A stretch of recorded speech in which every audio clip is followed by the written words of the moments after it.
Cleaning out my brother's garage, I found the diary they swore never existed, the one that vanished when Erica did. My childhood diary. The one my parents said I made up. The one the police never asked about because Mom told them I was just being dramatic. But there it was, water damaged, lock snapped, my name etched into the inside cover in purple glitter pen. And someone had underlined a sentence in red ink twice. Erica says she found the part about the bottle. She said it made her laugh. That line wasn't mine. I didn't write it in red. Someone had been inside my diary. Someone who knew. My name is Sam. I'm 33. I don't believe in ghosts. But that garage felt colder than it should have. And when I flipped to the last page, I swear my heart stopped. There was a new entry. Not in my handwriting. Written years after I lost it. She should have kept her mouth shut. Just like Erica. When I was 11, my cousin Erica disappeared. She was 14. Rebellious, cool, sharp-tongued. I adored her. That summer, she came to stay with us like always. We'd watch horror movies, stay up whispering about boys and parents and things that didn't make sense. I told her things I'd never told anyone, not even my diary yet. Things about my dad's rages. Things about my mom's silence. Things about the night glass shattered and nobody cleaned it up. A few days later, she was gone. The official story? Erica ran away. The family whisper? She was always a wild child. But I knew it wasn't right. She didn't even take her sketchbook. And that same week, my diary vanished too. Mom found one torn page under the couch. A stupid one where I wrote I wished I could disappear. She showed it to Dad like it was evidence of betrayal. You think this is a game? You want attention, Sam? This is how you get it. The cops came. I tried to tell them about the diary. About Erica reading it. About her acting weird that last night. About how she said some girls don't get to grow up. But they smiled politely and told my parents I had an active imagination. My mom agreed. And then nothing. Erica became a ghost we weren't allowed to name. And I learned to shut my mouth, but I never stopped wondering. What happened to her? And why did no one care? Over the years, I told myself it was just a painful mystery. A crack in the foundation of my childhood. One I couldn't fix. Until last week, when I was in Jake's garage, moving boxes and saw the corner of something blue and glittering wedged behind a paint can. And everything came back. My childhood diary? With pages stuck together from water damage. But not all of them. The last few entries? Dry. Untouched. Newer paper. Someone had added pages. And that last one still has me shaking. She should have kept her mouth shut. Just like Erica. In handwriting I didn't recognize. I brought it into the house, barely able to breathe. My brother Jake was upstairs, blasting music. I didn't say a word. Just locked myself in the guest room and flipped through the rest. Most of it was mine. Cringe poetry. Doodles. A list of fake names I used to write for my future self. Why I thought Sapphire Storm was cool, I'll never know. But in between my childhood pages, there were new entries. And one of them mentioned my uncle. Erica told Uncle Martin. He said she shouldn't lie about things like that. Then he locked the door. I froze. Uncle Martin. My mom's brother. Jake's dad. The one who stopped visiting after that summer. The one who always made Erica uncomfortable. I thought it was just her being moody. But now I'm not sure she ever left. Now I'm not sure my family told the whole story. And the worst part? The diary didn't just show up in Jake's garage. It was hidden, which means someone knew it was in there. Someone wanted it gone. And now I have it. That night, I didn't sleep. Not because of the diary, though that would have been reason enough. It was Jake. It was the way he whispered those words into the phone when he thought I couldn't hear. She found it. Found what exactly? And who was he talking to? I waited until I heard the creak of his bedroom door close and the low hum of his white noise machine. He always used one, said silence freaked him out. It used to annoy me as kids. Now it was the only thing that kept me hidden. I crept back into the garage. Not to grab the diary, I already had that zipped inside my overnight bag. I needed to see where I'd found it. The corner of the shelf where the diary had been wedged was deeper than I remembered. Like something had been shoved far behind other boxes on purpose. I pulled everything down, the rusted paint cans, a box labeled Christmas 2007, an old ceramic ashtray I vaguely remembered Dad smashing during a fight. Behind it all was a wood panel. Mismatched. Wrong color. Different grain. I knocked on it. It echoed. I didn't know what I expected to find when I pulled it loose, but it wasn't this. A second notebook. Not a diary, this was a legal pad. Water damage too, but filled with jagged scrawls and dates. One page stood out. It wasn't written in pen. It was written in pencil and red crayon. Crayon. Like a kid had done it. Uncle M said don't tell. Red house. Back door. Woods. Hurry. No name. No context. Just that dot. Red housed. Back door dot. Woods. I took a photo, then flipped to the back of the pad. There was a drawing. Not professional. Childlike dot. It showed a rough sketch of a house with a long stretch of forest behind it, and an X drawn near what looked like a shed. I was still staring when a voice spoke behind me. "What are you doing?" I whipped around.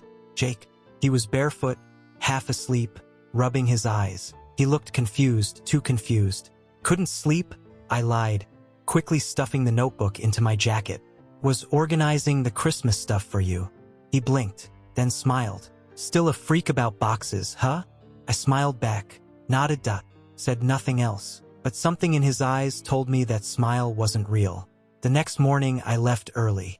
Told Jake I had a meeting back in the city. He offered to make breakfast, eggs like he used to when I had nightmares, but I couldn't stay. My skin was crawling, my instincts screaming. As soon as I got to my apartment, I pulled out the photo I'd taken of the sketch and opened Google Maps. I zoomed in on the old neighborhood, and there it was, a red house, still there, still the same faded paint, at the edge of the woods just like the drawing. It was Erica's family's old summer cabin, the one they hadn't used in years, the one that was supposedly sold. The one where we used to build fairy forts out of branches and pretend the forest was magical. But that X on the drawing, that wasn't near the front door. It was behind the house, near the trees, near the shed I wasn't allowed in as a kid. I went. I know I should have called someone first. Cops maybe. But try explaining that. "Hi, I'm here because a haunted diary and a crayon map in my brother's garage told me to come. They'd lock me up, so I drove. 2 hours. It was abandoned, mostly. The red house stood like a leftover memory from another life. Paint chipped, one shutter missing, a tire swing still creaking in the wind, though there were no kids left to push it. I walked around back. The trees loomed tall and gray. The shed door hung slightly open, like it had been waiting. Inside was dust. Boxes, cobwebs, some broken tools, and a rug. A thick old rug that didn't belong in a place like this. I yanked it back. There was a trapdoor. My heart was hammering. But I opened it. Wooden steps led into darkness. I used my phone's flashlight, climbing down slowly. It was cold, musty, and the air felt heavy, like it hadn't been touched in years. Then the light caught something on the far wall. A mattress.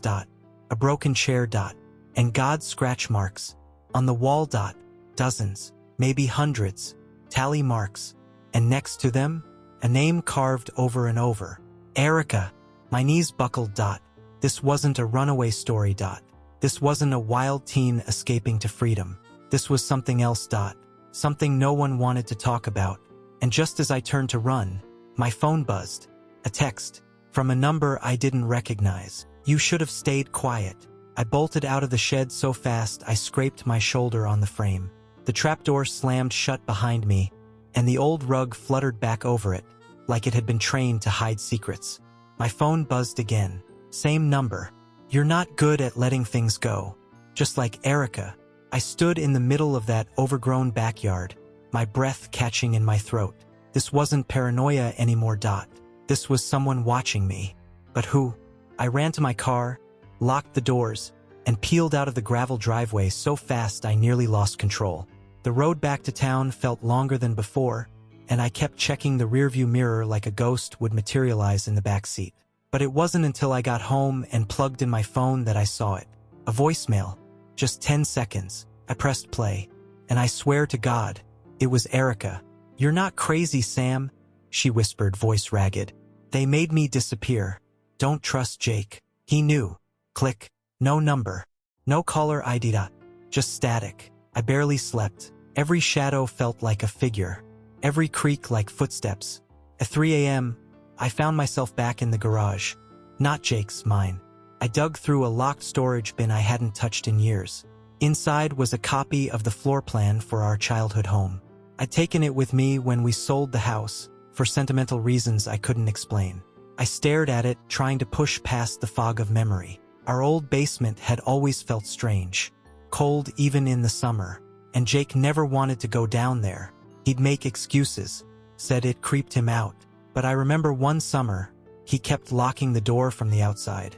And one time, I swore I heard someone knock back. The floor plan showed one storage room in the basement. Just one. But I remembered too. There had been another door, behind the washer, covered in pegboard. I only saw it once, after I knocked over a basket and the board shifted. I asked Dad about it. He got so angry he grounded me for a week. That morning I called a locksmith, told him I needed into my childhood home. Said it was urgent. He asked if I still owned it. I lied. Said it was a family property. He agreed to meet me in an hour. I had to know. When I pulled up to the old house, my hands were shaking. It hadn't changed much. The new owners had painted the shutters, added solar lights in the walkway. But the bones were the same. The locksmith arrived. We waited until the couple living there left with their 2 dogs. Then we slipped around back. He got us in fast, too fast, and left the lock intact. I moved quickly down the stairs, flashlight in hand. The basement smelled like mildew and detergent. And there it was, the washer. The pegboard. The faint outline of a door behind it. I yanked the board loose. It splintered, revealing a latch. It wasn't even locked. Just hidden. The door creaked open. Inside was a tiny room. Concrete floor. No window. One wooden chair. A chain bolted to the wall. And in the corner, a dusty photo. It was Erica, 14 years old, smiling, holding a kitten. And in the corner of the frame was a small sticker. One of mine. I used to put them on everything I loved. I dropped the photo. That's when I noticed the stain on the floor. Brown. Faint. But unmistakably blood. I staggered back. This wasn't just a hiding spot. It was a prison. And maybe a grave. I rushed out. I didn't even look back at the locksmith who was still waiting in the car. He asked if everything was okay. I told him, no. Then I went straight to the police. I showed them the photo, the hidden room, the bloodstain. They took it seriously. First. Until I said the name Jake, and the detective's face changed. Your brother is Jake Monroe? Yeah. He sighed, closed his notebook. You should go home, ma'am. Jake is a firefighter, a decorated one. He's a hero in our hometown. They even gave him a plaque after he pulled a kid from a burning car. He's trusted, beloved. And apparently untouchable.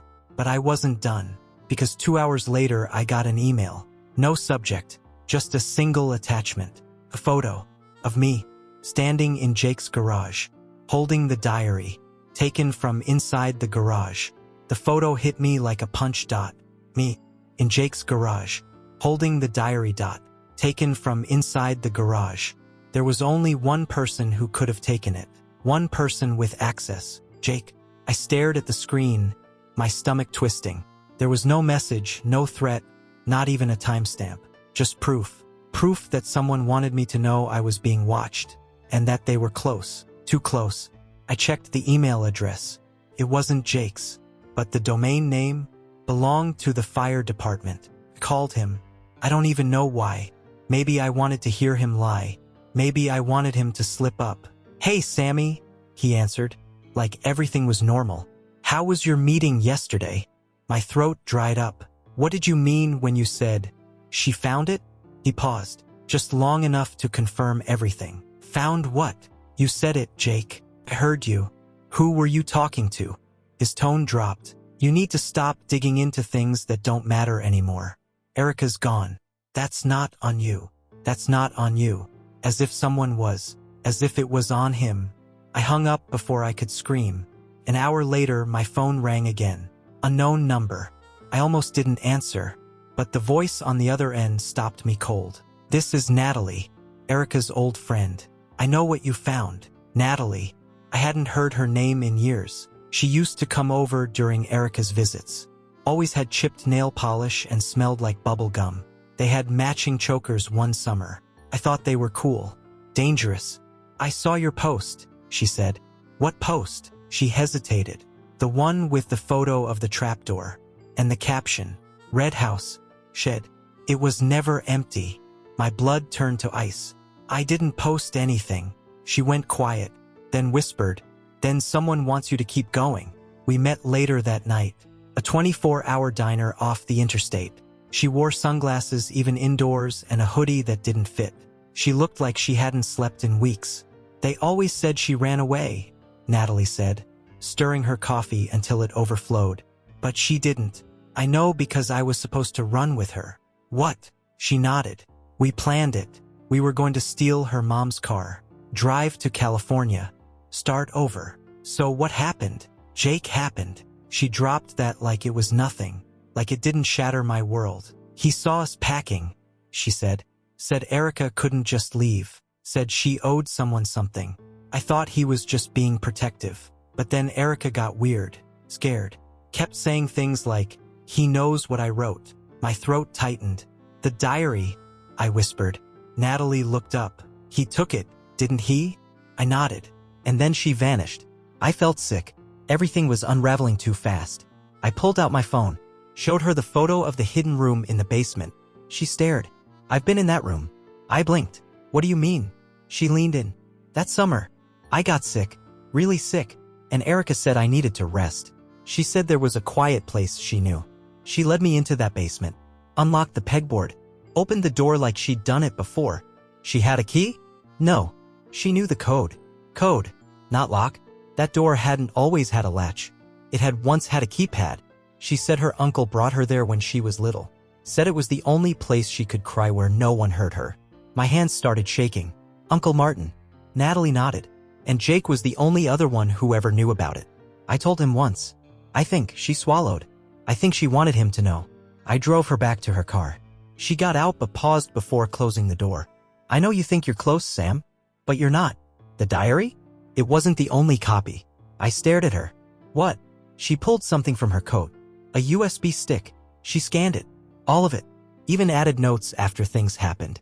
There's a file labeled July 19th. I think that's the day she died. Then she looked me dead in the eye.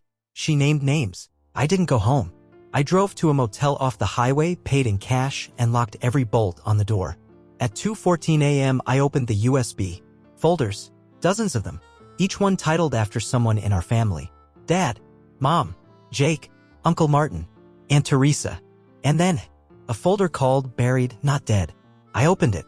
Inside was a single video file. I pressed play. Erica appeared on screen. Pale. Sweating. In the background, the red shed door swung in the wind. If you're watching this, she whispered, then they found me. Or I told the truth and it killed me. Jake, if you're watching, you promised you'd help. You promised. You said they'd never believe me because I was just a girl who lies. She stared into the camera, her eyes hollow. But I wrote it all down. And I sent it somewhere safe. If I go missing, you know where to look. She paused, then said one name. Not Jake. Not Martin.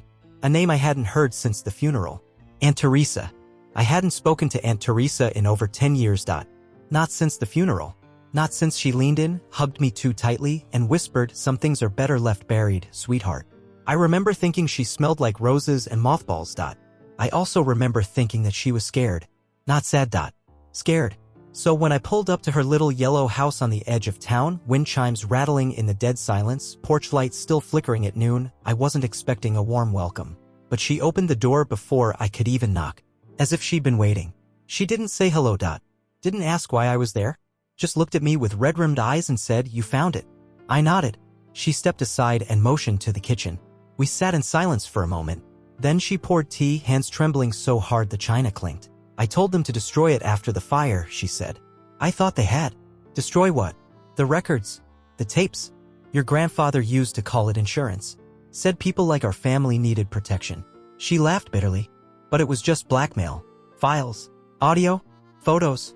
Things that could ruin men like Martin. And Jake? I asked quietly. She went still. Then whispered Jake was the errand boy. She led me upstairs. Dusty carpet. Peeling wallpaper. The same house, it had always been frozen in time. But the attic was different. New padlock.